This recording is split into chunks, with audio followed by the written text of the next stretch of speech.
سالها ما توی این کشور به اشتباه راه ترانزیت مواد مخدر به اروپا رو بستیم.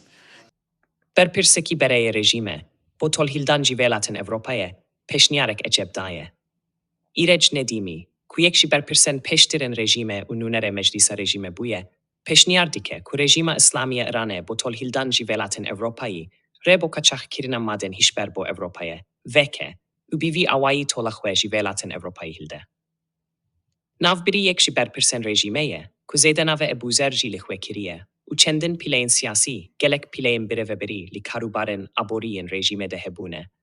û dosyeyên gelek sîtor ên gendiliya malî ya dizîna darayî, ya giştî ya xelkê Îranê hene, ku bi destêverdana hêzên îtilata rêjîmê, ji yasayên sizakirînê parastî maye.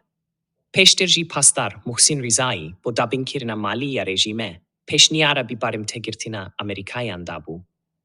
Hîzra nixweş berpirsen rêjîmê, ticareta madên hîşber û bi barîmtêgirtinê bi karek erenî û bo xwe bi rêwe dibîne.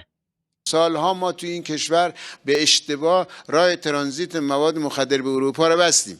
یعنی اگه ما نمیبستیم اونا به هیچ وجه نمیتونستن همچین الان ما اگر اینجوری بشه یکی دوتا امکان نداریم. من میخوام بهشون مثال بزنم که یک امکان سادهش همینه که ما این هزینه‌ای که تحت انسداد و مانند اون تعریف میکنیم اینا رو رها کنیم. دیگه الان مثلا میخوام همه جا دارن خشخاش میکنن، همه جا شیمیایی میتونن چی گل و مول این چیز.